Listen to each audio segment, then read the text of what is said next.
نعم so kanarratti wal dhabiinsi hin jiru kanaafuu qur'aanni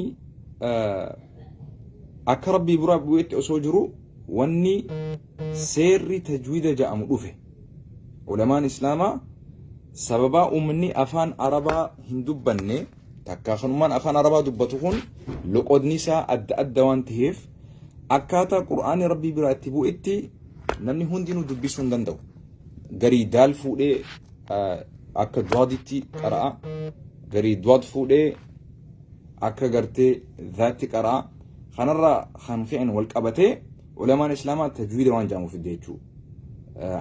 Tajwiida jechuun harfii qubee afaan arabaa qur'aana dubbisuudhaaf akka isiidhaan maltutti haqa isii guutanii dubbisuudhaaf waan jedhamuuf dhufte jechuudha. Naa walii haa gallu. Duuba ammaan tana ani gaafiin an qabu duuba. Takkaamoo yaadniin an qabu isiniif yoo jiraate amma dhiyoo tana obboleessa keenya ni beektan Eiduu Jawaar Mohammad khatee gaardii jechuudha akka security khatee of kannee hayyoota keenya nama eegaa jiru nama silaa sadarkaa mootummatti yoo garaadhaaf bitame yoo maallaqa barbaade yoo gartee aangoo barbaade arraan tana nama sadarkaa eedoota abiyyiitillee hoogganuu danda'u waan biraa dhiisee jechuudha. Gurbaan keenya kan arraan tana mana hidhaa Dirree Dhawaa keessatti hidhamee achi keessatti rakkatee dhukkubsatee dhukkubaaf saaxilamee amma hospitaala deddeebi'aa jira jechuudha balisa keenya. Battalumaan illee gargaara Xaaliyaan Xaahir jechuudha. Amma barruu waa'ee dhimma isaa akkuma tasaa namni tokko waliin haasofnee dhimma isaa kanarraa gartee mari'annee ni jenneen jarjaraan barreessee jechuudha amma fakkeenyaaf. Walii gallaame akkana fakkaatutti akkaan beekutti hin barreesse. Amma gaa silaa wanni ilaalamuu qabu yeroo san keessatti walii haa gallu. Wanni godhamuu qabu dirqama keenya waan wal gargaaruudhaan godhuu dhiisnee waa'ee qubee saniif walii fi ajandaa guddaarraa pikchara jijjiiruun kanaatu gartee nu gaddisiise waan biraatii miti. Dhimma uummata keenya jiruu fi dhabamuu argamuu fi dhabamuu keessa jiru uummanni keenya. Dhabamuu fi jiraachuu keessa jira jechuudha. Du'aa fi jiruu jidduu jira uummanni keenya. Uummanni Wallaggaa akka baalatti harcaafamee ajjeefamaa jira Oromoon teenya. Mootummaan hawaasa Oromoo ganda gandaan gosa gosaan kuta kutaadhaan laga lagaan adda baasee tara taratti ganda gandaan nu fixaa jira. Duula sanyii duguggaa uummata Oromoo irratti gaggeessaa jira mootummaan. Yeroo kana keessatti yeroo anaafiyaati qubee sirreeffachuudhaaf wal qabnu miti. Qubee dogoggora gartaa keessaanatti barreessitee yoo sarara diimaa godhu qofaa miti. Hatta dogoggora sanillee sirreessitee bakka kanaatti jechi afaan Oromoo qubeen barreeffamu akkana barreeffame jettee naa sirreessitee yoo naa ergitee waan san sirreessellee maxxansuu hin danda'a jechuudha. Garuu afaanuma goggogaa sarara diimaa jala keesseetuma waan kana waan sanii dogoggorri kana sirriin kana dogoggorri kana akka hin ibsine gooteetuma godhuun anaafis bu'aan qabu hordoftoota kiyyaafis bu'aan qabu jechuudha. Kanaaf qubee sanirra ergaa qubee saniin keessatti barreeffamte dhugaa sababa qubeetiin dogoggorri adda addaa argamee ergaan adda addaa argamuu dandeessi. Erguma sanuu keessaan barreessitee sirreessitee maxxansu takka immoo dogoggoruma sanuu ati sirreessitee maaliif hin maxxansinedha gaafiin jiru. Walii galaa miti. Dogoggora jiru waliif ibsuun karaa irra caalaan karaa irra bareedaan osoo jiru karaa gartee jibbinsaa fi karaa gartee mormii karaa fokkotaa karaa wal mormii takka kanatti maaliif waan karaa nu oofutti maaliif deemna. Yeroon amma harkaa qabnu tun yeroo gabaabdu uummanni keenya du'aa fi jiruu jidduu jira. Du'aa fi jiruu jidduu ajjeefamaa jira, hidhamaa jira, hidharraa bahee dhukkubsataa jira, hidhaa keessatti miidhamaa jira. Rakkoo guddootu harkaa nu qaba. Kanaatu guddaa irratti xiyyeeffatamuu qaba. Qubee Facebook irrattis wal barsiisnee fixuu hin dandeenye. Duraan dursee harfiin alifitti jallatte alif laamiimitti hin sirreeffamtu. Jala sanitti gabbuunee barumsa yoo deemaan jettanis deemnee sirreeffachuu dandeenya jechuudha. Innummaan abbummaan qubee sirreeffadhaa jiru sunu dogoggora hedduu qaba. Hatta maqaan Muhammad Siraa jiru sunu maqaan Muhammadi malee Muhammadii miti. Muhammadi fakkeenyaaf amma inni jechuu danda'a akka naannawaan itti dhaladheetti Muhammad hin jennu Muhammad jenna jechuu danda'a.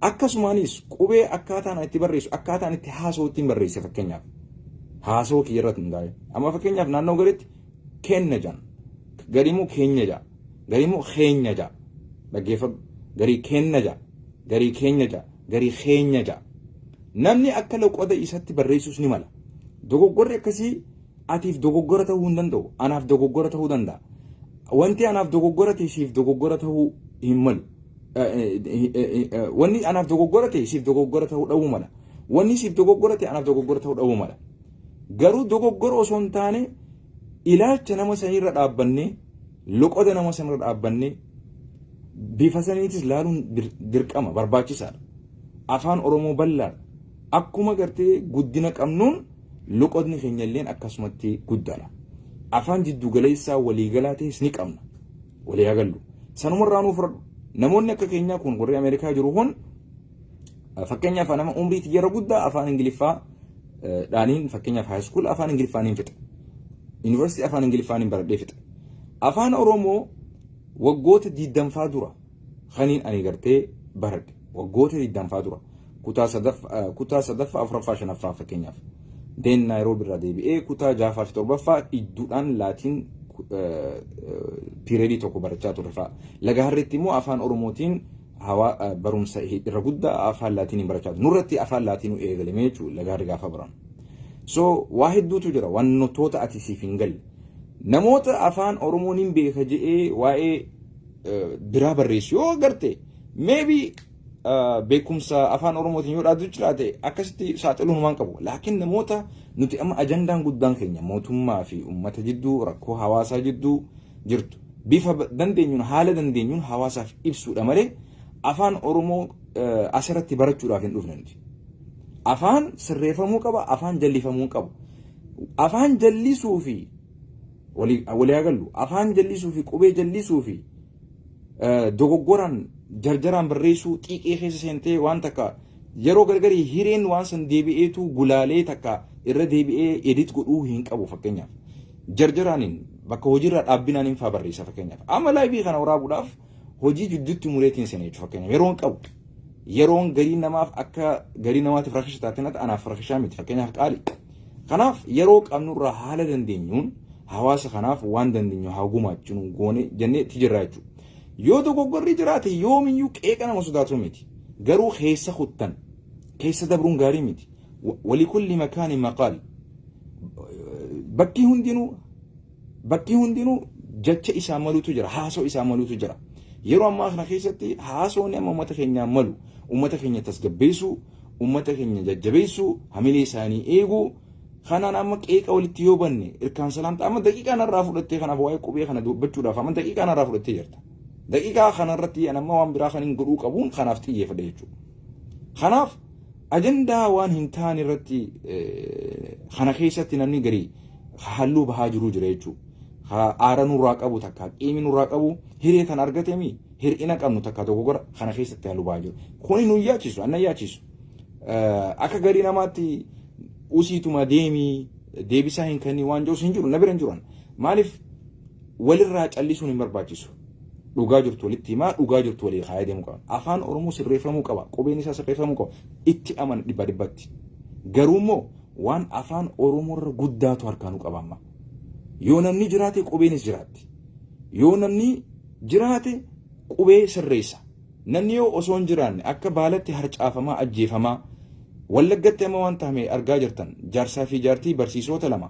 fuudhanii mana isaanirraa fuudhanii mana isaanitti ajjeesan obboleeyyan keenya kan salaaleedha ajjeesan obboleeyyan keenya kan walloodha akkasumatti rakkoo adda addaa keessa jiran ummanni keenya Suudii keessatti rakkoo adda addaa keessa jira ta Oromootuun himamteen dhumtu kanarratti ammoo nuti ajandaa biraa walii baasuun wal jeequun hin barbaachisu jechuudha osoo silaa barruu waan biraarratti osoo silaa barruu waan biraa fakkeenyaaf akkanumatti haasawaa ni jiraamte haasawaa addaa tokko haasawaa biraa tokko irratti osoo barruu akkanaa kana waan akkanaa sirreeffadhu osoo jettan natti tola waan qabu laakiin barruu du'aa fi jiruu uummata keenyaa osoo dubbachuu jirru dubbiin rakkoon suni waan guddaa isinitti ta'uu baatte dogoggorri qubeedhaa waan guddaa isinitti ta'e gizeenii fi waan akkanaa kan ajandaa gootanii olii fi gad ooftan hedduu nama gatiisistan hubannaan namaa kun eeda haganumaayi haganuma namni waa hubataayi haganuma rahmata qabaayi haganuma ilaalchisaayi jechuun aboo maali namni akkanaa jechuun saalfittiin sina jechuudha. Saboo hadubbannuu fi hadubbatamuuf rakkoo isaatiif rakkoon obboleeyyan keessanii sun rakkoo teessanii miti. Rakkoon qubee rakkootiyya. Rakkoon uummata du'uu rakkoo teenya hunda kana beekaa.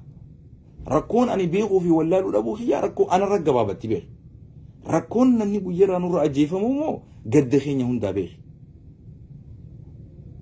Rakkoo qubeedhaa inshallah yoo rabbi fedhe gaafa biyyatti deebinee ta'e asitti ta'e qubee afaan Oromoo barsiisaa ilaallanne ni seenna inshallah.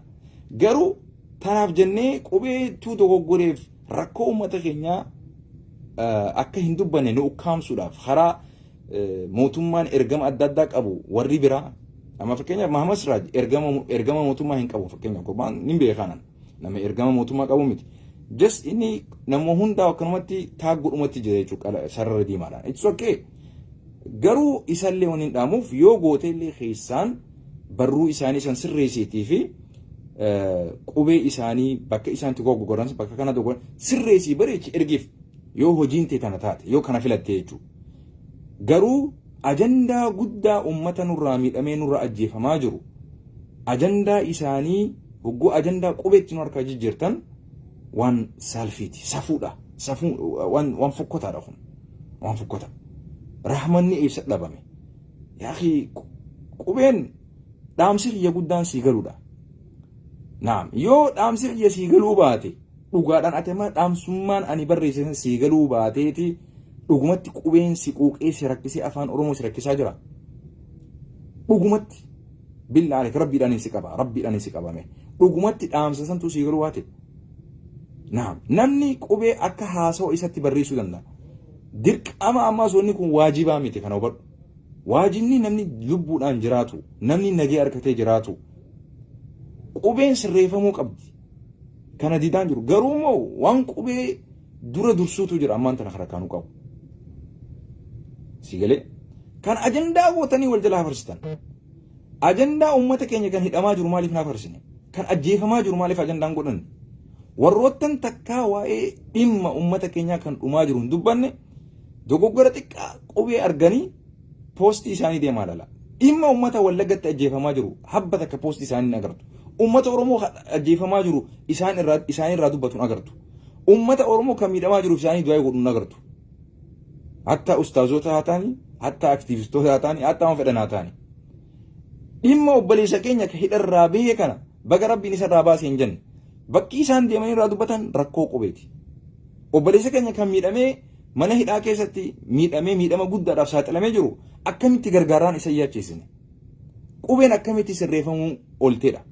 Qubeen akkamitti no hatta qubee sanuu ani yoo dogoggora naan jette fakkeenyaaf anumaa maal nagooti beektaa hin dogoggorree jechuullee na goosite jechuu yoo barbaadde akkaan fedhetti hin barreessisin jechuun danda'a fakkeenyaaf. Ergaan tiyya bakka dhaggahuudhaanaaf fakkeenyaaf. Ergaan kiyya bakka gahuudha. Akkaati qubee na barsiistu an Facebook baraan dhufne isin jechuun danda'a fakkeenyaaf. Kanaaf xiiqee keessa seenuu fi emotional ta'uu osoo hin taane just sammuu tasgabbiitiin gattaa'ii yaadi. Sammuu hinaaffarraa qulqulluu taateen, sammuu rakkoorraa qulqulluu taateen, sammuu jibbarraa qulqulluu taateen, sammuu rahmata qabduun gattaa'ii ilaali. Qubeetu dursa moo miidhama uummata keenyaatu dursa. Ati qubee si yaachisa an qubeen na yaachisaa hin jirtu yeroo ammaa tana keessatti. Qubeen amma yeroo ammaa tana keessatti yaaddoo kiyyaa miti. Rakkoo kiyyaa miti. Qubeen ittiin dhufasaniis. Amma namni jiraachuu fi dhabamuu jidduu jiruutu na yaachisaa jira. Walii galaa miti. Kanammoo ajandaa godhatanii keessattuu yoo namni waa qajeelchuu barbaade. Imaamu Shaafi'i rahimahullah maal jedhe? Namni nama sirreessuu barbaadu. Yoo nama dogoggora namaa sirreessuu barbaade jedhan gara khobaatiin gara keessaatiin nama san gorsi takka sirreessi jedhan. Namni namaan gorsa jedhee takka namaan qajeelchuu barbaada jedhee publicly bahee takka publicly hawaasa irratti social media irratti ta'u guutuu uummata irratti illee nama sirreessuudhaaf yaalii godhu nama san eebeesuu, nama san xiqqeessuu, nama san hammeessuu, nama san fokkisuuf yoo ta'e malee nama saniif yaada gaarii qabaateeti miti jedha Imaamu Shaafi'iin. Namni namaaf yaadu yoo quuqama afaan oromoo sirreessuu barbaadde wanni nuti barreessaa jirru gaazexaadhaa miti. Wanni nuti barreessaa jirru kitaabaa miti. Maxxansaa waa maxxansuutti hin jiru jechuudha. Wanni nuti dhaamsa gabaabaa akka beenutti si barreessaa jirra. Akka nu galeetti akka dandeenyutti jechuudha. Akka humna keenyatti jechuudha. Si galuu baata mirga qabda dhiisuu. Sani achitti immoo kana ajandaa godhuu hin qabdanidha. Qajeelfamanaaf yaadda nama biraatiif yaadda keessaan waan inni barreessisan sirreessii tolchi barreessii ergeef takka waan san sirreessii maxxanseef maal qaba waan qabu war qoma balladhu. Kanammoo guddistanii isin waan guddaa gootanii ajandaa gisee gootan hedduu nama gaddisiistan. Hubannaan keessanii fi ilaalchi keessanii beekumsi keessanillee gaafii keessa seenaa jechuudha. Walii haa gallu. Keessattuu obboleeyyan keenya irra guddaan namni afaan qubee baratee hirii argatee waa xiqqoo. Hiree isin qubee irraan tana afaan oromoo itti argattanii barattanii hanjamaatti gootan tana nuti gariin keenya argachuu dhabuutu mala beeka. Haga dandeenyu kanaahu yaalii goonee barreessaa jira. Kanaahu rabbiin subhaanahu wa ta'ala irratti gartee nu haa gargaaru. Sodaa kanaatiif immoo daawwattoonni keenya obboleeyyan kiyya sodaa qubee namaa nu jala sararaaf if duuba dhaamsa qabdan if duuba illee deebitanii ifitti illee rifattanii dhaamsa qabdan irraa duuban deebina. Qubee sirreeffadhaatii barreessaa dhaamsa keessan dabarfadhaa haga dandeessanitti akka beetanitti akka laqoota keessanitti barreessaa. Naa kun rakkoodhaa miti. Kanammoo asuma irratti nurraa gabaabsa ajandaa kanaa miti ajandaa ofiifuu nuti jalaa ba'uu hin dandeenyeetu harka nu jira. Yaa Rabbi jalaan waasi keessachuu jiru. Ajjechaan uummata keenyaa dhaabbachuu qaba. Hayyoonni keenya hidharraa bahuu qaban. Hayyoonni keenya lamaa sadii hidharraa nu bee malee hayyoonni Oromoo guddaan hidhaa jira. Salaalee rakkoo keessa jirti. Walloon rakkoo keessa jirti. Wallaggaan rakkoo keessa jira. Uummanni Musliima Itoophiyaa rakkoo keessa jira. Sigalee amma fakkeenyaaf keessa naannoo galitti keessa akkasitti barreeffama. Gariin namaa dhuftanii wanni isin barreessitan keessaa fi dogoggora naan jettan. Ani amma loqoda hedduu jidduudhaan hin guddadhe fakkeenyaaf. Loqonni yeroo galii Wallaggatti faa gala. Yeroo galii hatta Shootti illee gala. Yeroo galii hatta Booranatti illee gala. Naayiroobii gaafaan ture afaan Booranaa kanaatu nu dhiyaate hedduu akka malee. Dansa akka wal keessa makaadha loqonni kiyya fakkeenyaaf. Sitti fakkaatu mala. Yeroo galii amma warri Harargee dhufanii maaliif loqoda afaan Harargee osoo Harargee taatu akka asitti maaliif dubbataa hojjechuu jira. Fakkeenyaaf ani immoo afaan Harargee tuffadhee afaan kan ittiin ol antummaa barbaadeen afaan hundinuuf wal qixa loqonni hundinuuf wal qixa hundinuu Oromoodha. Garuu akka rabbiin alaafiste waan rabbi afaan na kaa'iniin dubbadhaan. Kanaaf immoo nam tokkollee apruuvaala isaa barbaadu kan hubadhu. Kanaaf immoo an akka sheekootii biraa akka darsoota biraa qeeqamuu fi arrafamuu keetirraa illee sodaan qabu. Na arrabsituus na qeeqaa oltuus anis kaleessa sanuma arraas sanuma. Waan sirraa barumsa argadhe irraa fudhadhee irratti hojjedha. Galatoonfadheetiin jira yaadadha. Galatoonfadheetiin garuu eegas booda ni heddummeessitan. Edaa isin hogguu xiqqoo chaa isin jaan chaa chuuchii namaan jettan isin. Edaa galata sodaat fudhattan waan bira fudhattan waan bira jijjiirattan galatoomii obboleessa koo je'ee qeeqama keetiif sirreeffama keetiif abbaa fedhe ta'ullee gorfamuudhaaf nuti anytime qalbiin tiyya banaa namni tokko na gorsuudhaaf. Garuu keessa kuttan ajandaa gootanii hafarsitanii feesbuukii nama waan qubee ta'e jechuun uummata keenya obboleeyyan keenya kan Oromoo kan Wallaggatti jaarsaa fi jaartii ajjeefame. Rakkoon isaanii mul'atu sitti. Rakkoo qubeetu sitti mul'ata. Rakkoo uummata Oromoo nama 20 ol bakka takkaa mootummaan qotee bulaa keenya gizee eenyu kan salaaleedhaa gizee rashanii ajjeesu sitti mul'atu. Bakka nama aarsu eegale jechuun kanaatu na aarsee malee sirreeffama qubeetii fi kanaa miti kan aarse. Sirreeffama dura akka gaafa dura dubbadde dhiifama galatoomii jennee bira dabarree eegas booda dalaguma godhattanii bilaa aleekum xiqqasho yaada sammuun teessan ani akkamiin yaaddanii na dhibe yeroo gargari ilaalcha akkamiin guddina akkami kun barumsa akkami barumsa keessa dabartan malee barumsi isin keessan dabre jechuu war namni barumsi keessa dabre akkanaa miti. Barumsa keessa dabartan malee barumsi isin keessan dabre jechuu war. Kanaaf asumatti gabaabsi waa'ee ajandaa qubee itti deebina. Abbaa qaba, bakka itti baratamuu jira, bakka itti sirreeffamuu jira. Asirratti miti kan walii sirreessan. Asirratti hawaasni bal'aadha. Loqotni isaa akka hawaasni guddina isaatti kan Booranaa akka addatti barreessa loqotni isaa adda, kan Arsiitis loqotni isaa adda, kan Harargee loqotni isaa adda. keessa keenya kenna